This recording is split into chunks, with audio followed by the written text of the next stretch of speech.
Good morning. I mentioned yesterday from Jonah 1 that Jonah belies his own confessional theology. In his worldview, his confessional worldview, he says that he fears the Lord, the God of heaven, who made the sea and the dry land.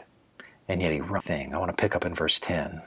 Then the men were exceedingly afraid and said to him, "What is this that you've done?" For the men knew that he was fleeing from the presence of the Lord, because he had told them.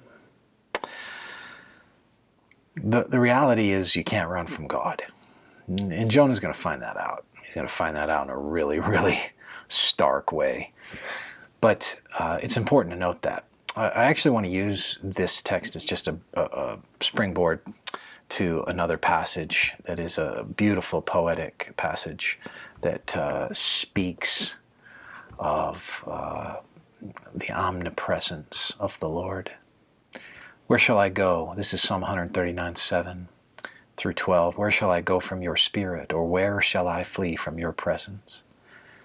If I ascend to heaven, you're there. If I make my bed in Sheol, that's the grave, you're there.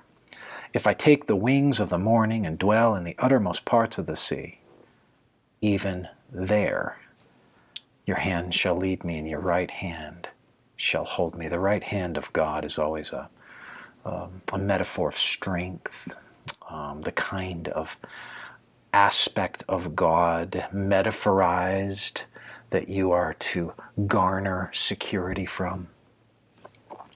If I say, surely the darkness shall cover me, and the light about me be night, even the darkness is not dark to you. The night is bright as the day, for darkness is as light with you. I love verse 11 in particular, when he says, if I say, surely the darkness shall cover me, and the light be night, about me be night. You know, when you feel like you're all alone, maybe you've run from God, maybe you're just in a dark place, maybe you feel like God is not overly present in your situation. This psalm is a reminder that the Lord is never so far, even in his felt presence, he's never so far that he can't immediately make his presence felt. Of course, in his omnipresence, he's never away at all. God is always near. He's near to the brokenhearted. He's near to those who are crushed in spirit. When I read Psalm 139, I'm reminded of the presence of God. And I wanted to springboard to that because I want to remind you of the presence of God today.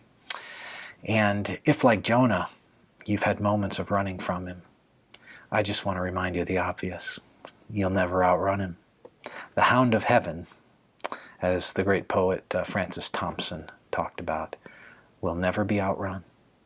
You'll never be able to escape him, because he is ever, ever on the hunt for you.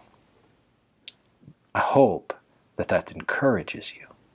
And I hope if you felt alone, even maybe because you wanted to feel alone, you wanted to get away at least from God, I want you to feel today a renewed sense that you'll never be able to do that. That even in your most angry moment, when you'd like God to leave you alone, he won't. Even in your most tumultuous moment, where you'd like God to be gone, he'll still be. Even when you don't even know what you need, he'll be present to supply. There's a beauty in God's availability that I think is important for us to think about. So maybe that'll give you something to meditate on today. I hope the Lord blesses you.